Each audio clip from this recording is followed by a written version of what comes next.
নমস্কার বন্ধুরা, কেমন আছেন? আশা করি খুব ভালো আছেন। আজ 14ই ফেব্রুয়ারি, বুঝতেই পারছেন আজকে ভ্যালেন্টাইন্স ডে। তো আজকের এই দিনটা উপলক্ষে একটা স্পেশাল রান্না নিয়ে এসেছি।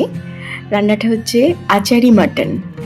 আমাদের আজকে এই আচারি মাটন করেছিলাম, দুপুরে সাদা ভাত দিয়ে খাওয়া হয়েছে। আর এই আচারি মাটনটা বন্ধুরা, এটা একটা উত্তর ভারতীয় রান্না। বেনারসেও এটা খুব প্রসিদ্ধ, পাকিস্তানেও ভীষণভাবে এটার চল আছে। এটা একটু আচারি মাটন, বুঝতেই পাচ্ছেন মশলাটা পুরো আচারেরই হয়, ভীষণ ভীষণ সুস্বাদু হয়।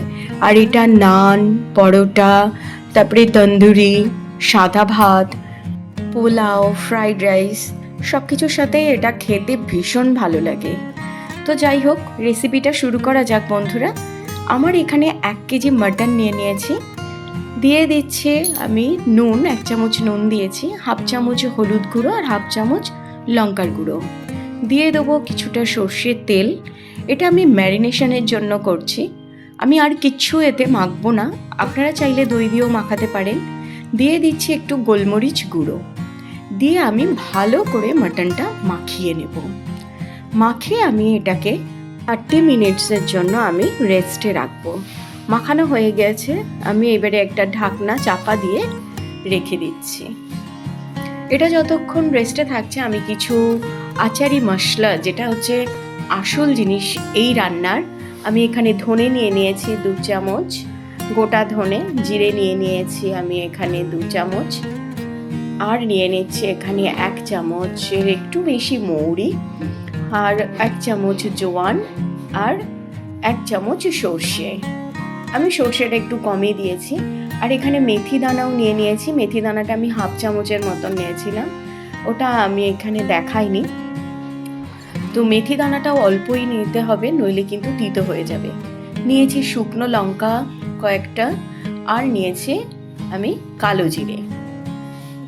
এইগুলো আমি সবই একসঙ্গেই একটু হালকা করে ভেজে নেব। শুকনো লঙ্কা, কালো জিরেটা আমি পরে ভেজে নিয়েছি।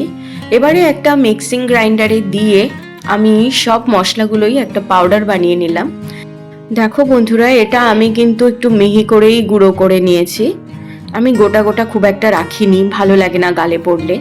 তো আমি এখানে নিয়ে নিয়েছি বাকি যে ইনগ্রেডিয়েন্টসগুলো, দেখো 4টে পেঁয়াজ নিয়েছি আমি বড় বড়, আদা রসুন পেস্ট নিয়েছি, এখানে আমি আলু নিয়েছি। আচারি মাটনে আলু না দিলেও হয়, কিন্তু আমি একটু আলু দিয়েছি, আমরা একটু আলুটা ভীষণ ভালোবাসি।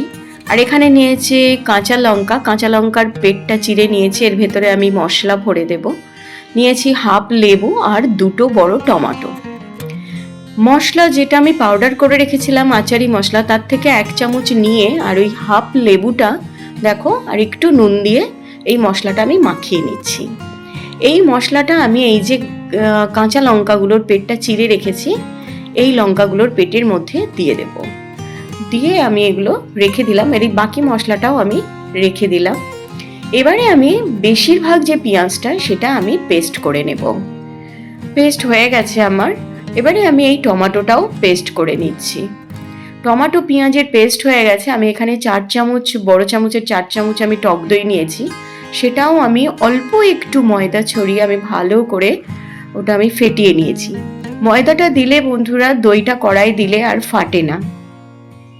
এবারে আমি গ্যাসে কড়া বসিয়ে দিলাম, এর মধ্যে দিয়ে দিচ্ছি বেশ খানিকটা আমি সর্ষের তেল। দিয়ে আমি যে আলুগুলো আমি রেখেছিলাম, এই আলুগুলো কিন্তু আমি একটু সামান্য সিদ্ধ করে নিয়েছি।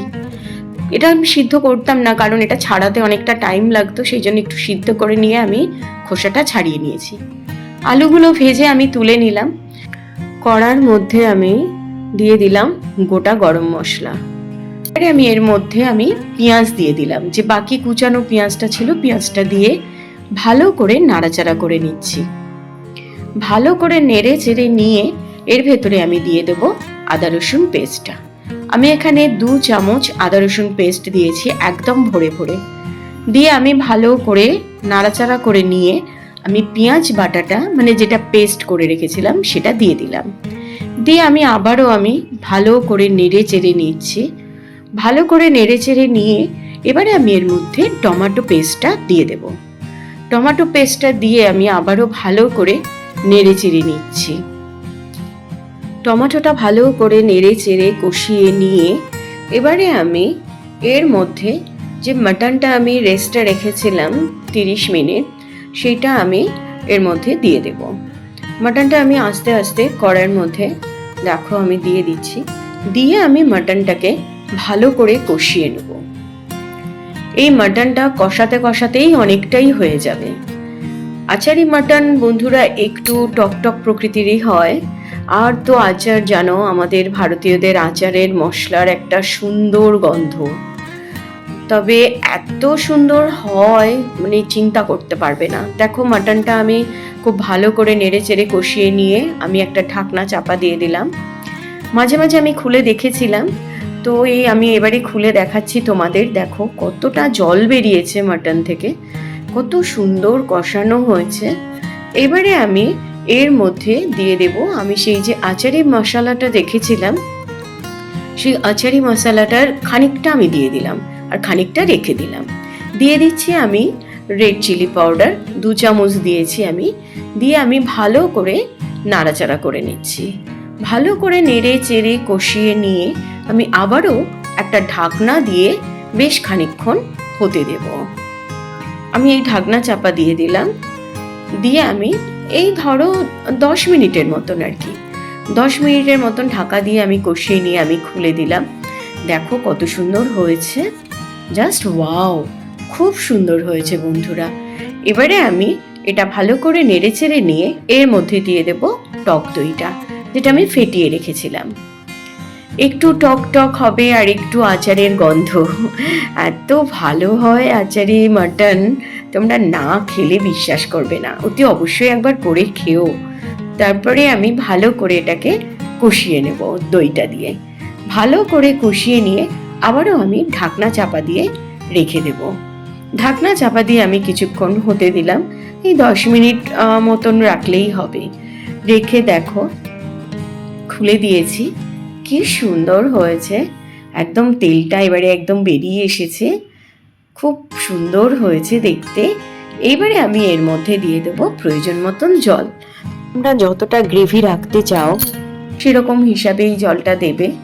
আমি এই জলটা দেখো মিক্সিং গ্রাইন্ডারটার মধ্যে আমি যা লেগেছিল সেটা ধুয়েই পুরো এক মিক্সিং গ্রাইন্ডার জলটাই দিয়ে দিচ্ছি, কারণ মাটনটা সিদ্ধ হবে। জল একটু বেশি দিয়েছি আমি, তোমরাও একটু বেশি দিও, নাহলে মাটনটা সিদ্ধ হবে না।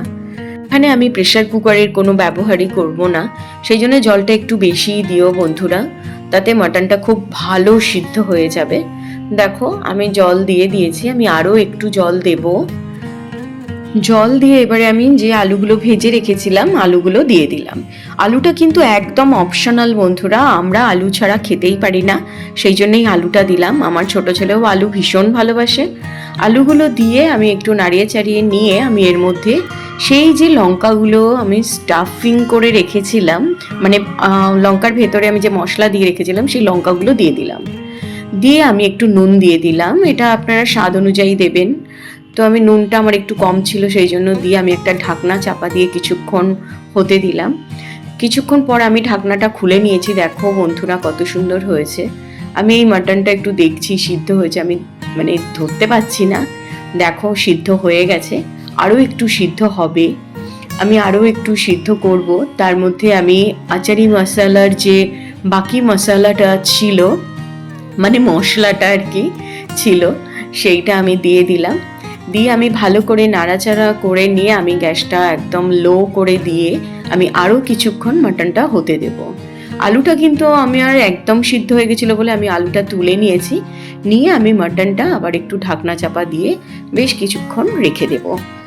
ঢাকনাটা আমি খুলে দিয়েছি। দেখো শুধু কালারটা দেখো বন্ধুরা, আমার যতটুকু জল রাখার মানে গ্রেভি রাখার ঠিক ততটাই রয়েছে। এত সুন্দর হয়েছে আমি তোমাদের বলে বোঝাতে পারছি না, খুবই সুন্দর হয়েছে, আমার একদম হয়ে গেছে। ওয়াও, আমি নামিয়ে নিয়েছি একটা বাটির মধ্যে। আমি সম্পূর্ণটা নামাতে পারিনি, অল্পটাই নামিয়েছি, তোমাদের দেখাচ্ছি। দেখো আলুটাও সুসিদ্ধ হয়েছে, মাটনও সুন্দর সিদ্ধ হয়েছে, আমি হাত দিয়ে ধরতেই পারছি না, সেজন্য আমি দেখাতে পারলাম না। গ্রেভিটাও ঠিক আমার যতটুকু দরকার ততটাই হয়েছে। তো বন্ধুরা অতি অবশ্যই তোমরা বানিয়ে খেও, তো তোমরা রাত্রিরে একটা বানিয়ে খেও, একবার এটা করে খাও। আচারি মাটনের যে গন্ধটা, সুগন্ধটা, মানে কি বলবো, এত সুন্দর, মানে জাস্ট ওয়াও, ভাবা যায় না, এত সুন্দর। এই দিন সাদা ভাত আর একটু বাটার নান বানিয়ে নিয়েছিলাম। বাটার নানটা খুব নরম হয়েছিল। আমি কিভাবে এই নানটা করেছি যদি তোমরা জানতে চাও কমেন্টে জানিও, আমি রেসিপিটা দিয়ে দেব। তো বন্ধুরা, ভালো লাগলে অতি অবশ্যই তোমরা লাইক, শেয়ার, কমেন্ট, সাবস্ক্রাইব করো, পাশে থেকো আর আজকে এনজয় করো। Thank you.